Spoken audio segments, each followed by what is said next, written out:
There was a moment in my life a few years ago when I just started out building websites for clients.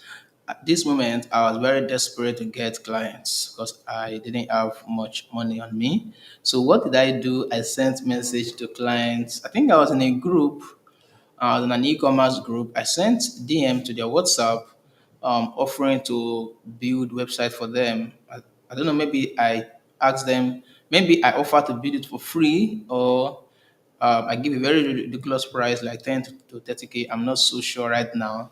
But I was shocked. I thought people would jump to this offer and just say, okay, build my website. No. On the other hand, people were very disgusted about my offer, saying, "Are you a scammer?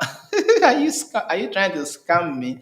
Many people just blocked me outrightly, and I was wondering, I'm giving these people what I built then. I built website for 100K, 100,000 naira. Is in case you're watching this in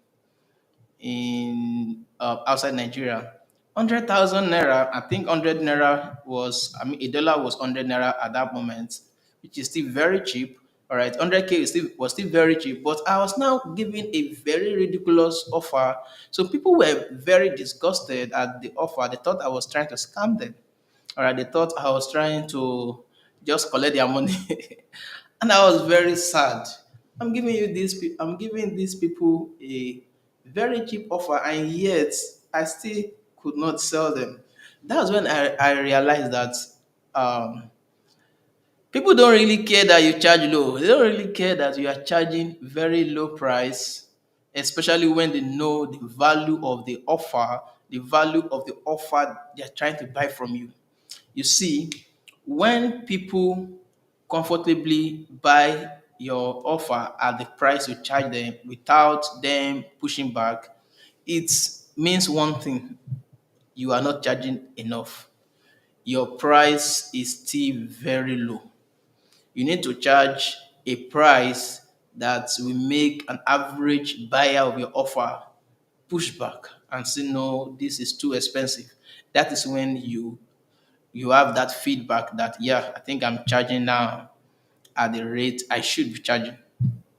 All right. Lowering your price does not make your business attractive. To the market, it screams that you are desperate to sell. Like I learned by experience. It screams you are desperate to sell. It screams that you don't know what you are doing. All right. Yeah. So that is what I want to share with you in today's video.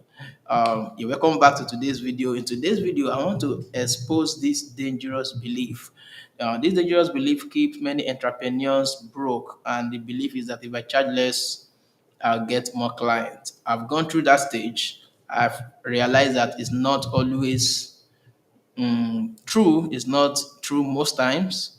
All right, it's not always true. It is only true when you have a reputation that this brand, you have a reputation that this brand is charging this less because of this cost. So people really know why you are charging way lower than the market price. So that is when it is true. Maybe you want to be the next Amazon. All right, that is when it will be true. But outside of that, people don't necessarily rush your offer because it is the cheapest. Only those who are very broke would rush your offer because it is the cheapest. And unless these are the markets, these are the type of audience you are trying to attract to your brand, you don't want to do that. All right. So pricing is not just about, oh, this is the money I'm paying.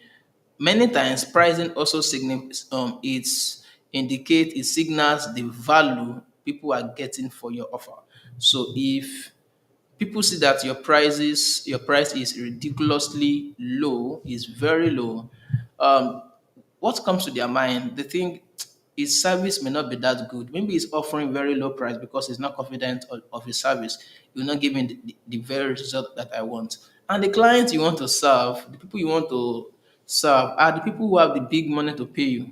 So people already know that if you are the cheapest, you are most likely not the best. So that's what it comes to their mind. The service is probably not good, or it's just desperate for sales. And even the people want what you are selling, when they see when they perceive desperation, their pushback is in the unconscious mind.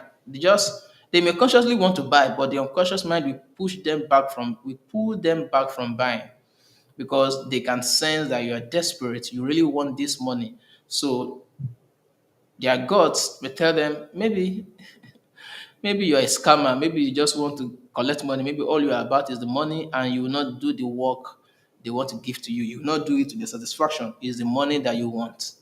So when people see that you are desperate, it's very difficult for them to buy from you. And if it is cheap, they'll think that you will not deliver the results. You don't have the acumen, you don't have the capacity to deliver the result because if you are the best, you will not be the cheapest, you will not be very cheap. All right. So, low pricing does not always attract clients. In fact, many times it repels clients. It repels clients from your business. It repels customers from your business. That's customer, the kind of customers your business really wants. If you are a business that is trying to attract high-end customers, it will repel those premium clients from your business. So you don't want to bank on charging ridiculous low price. Imagine you are a heart surgeon, or imagine, God forbid, you need a heart surgery and you meet a surgeon who is charging $100. Will you sit down and allow that? Will you lie down and allow that heart surgeon to operate on you? I bet you will not. You will run away. All right. There was a day I was trying to board a bus, and the bus came and it charged very ridiculous amount. All right, almost half of the amount that I used to board bus to the destination. My first instinct is to pull back at these people kidnappers. That was the first instinct. You would think my first instinct was to thank God. Oh, thank God. If I didn't have money, if I was very broke, and I saw that bus, that would be my first instinct. Thank God, this is grace. God has helped me. But I had money to spend. All right. So my concern was not the price. My concern at that moment was my safety. My safety was my concern at that moment, not the price of getting to my destination. I would rather be safe staying where I was than be kidnapped. So my first instinct is that are these people kidnappers? All right, until I saw why they had to charge that ridiculous amount. So that's why I said there has to be an explanation, even if you are giving discount, even if you are reducing your price, there must be a reason why. You must communicate that reason why. That is when the low perception they have about your brand might shift a little bit, and people might be open to buy that product at that ridiculous price. But you don't want to bank on charging a ridiculous price, especially if you are growing a business, a lasting business that would serve the community well, that will serve your ecosystem well. All right. Rolex doesn't discount. Apple doesn't. They rarely do discounts. So you don't want to be banking on reducing your price. You don't want to be running the race to, I want to be the cheapest. No, you don't want to do that. You will reduce your profit margin, especially if your profit margin wasn't that, especially if your cost of purchase, cost of production is very high in the first place and the profit margin is not too high. So you want to instead increase your price. So what would get people to be attracted to your brand is not by reducing your price. Instead, what will get people attracted to your brand is by creating beliefs, is by your positioning, is by ensuring that you raise the profile, you raise the reputation of your brand. That is how people begin, that is how you attract more clients to your business. Because people don't, they really care that you are giving a ridiculously low price. You are selling your offer at a ridiculously low price because people have a sense of of the value they want to get from your product. So they have the sense of the kind of pricing they expect. And one way to even get the pricing right is to ask the people at what price they will buy the product, especially if they fit the profile of the kind of audience you are trying to sell to. Ask them by themselves at what price they will have the product. All right. The average price of take 100, 150, 200 people that would buy your product, the average price they tell you would most likely be higher. There's a 90% chance that the average price they will tell you will be higher than the price you intend on selling the product. So you want to ensure that you don't focus on reducing price, you focus on increasing your brand positioning, increasing the value your offer would give to the clients. So you want to anchor um, your value, your price should be based on the value, based on the transformation, the perceived value of your offer, not based on the functional value, the intrinsic value of the offer. It should be based on the perceived value of the offer. I said perceived because you are the one that will create the perception in the first place. The same bag that you buy for $50 in a from a brand, you can buy the same bag for $500 from another brand, and you can buy the same bag for $5,000 from another brand. All right, that has a better name, all because of perception. All right, because of perception. The perception, just the fact that they are associating with your brand, like I shared yesterday, could be the reason why they don't mind paying $5,000 for the same bag that they will have paid $50 elsewhere without the name of your brand on it. So you are selling the perception, you are selling the transformation. What transformation will your offer give to the client? That's what you are selling. You're not selling the function, you are selling the transformation, the end result. How will your customer's life change if he uses this product? How will his pain be relieved? How will his problem be solved? How will his desires be achieved? What will be the result of having this desire achieved? All right, the result of the result. This is what you want to anchor your price on. All right, you want to package your offer as a premium offer. You want to have premium packaging. All right, bundle instead of increasing and giving them discounts, bundle more services and increase your price. All right. Bundle more service instead of selling just meta ads, sell meta ads that and funnel building and increase the price. All right. All of a sudden you are creating more value and then you can increase your price. That's what you want to do. And you want to communicate confidence. Price enough that people assume you know what you are doing. You want to price it enough. They assume that you know what you are doing. There was a time I was selling product on Jumia. My friend was selling it for 5,000 naira. I put the product for 15,000 naira and I still sold the product.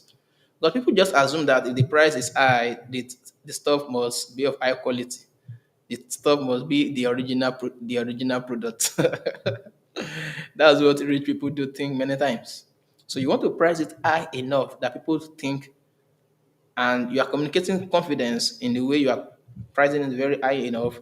They think I think he knows what he's doing. I think he's qualified. I think he can grant me the results.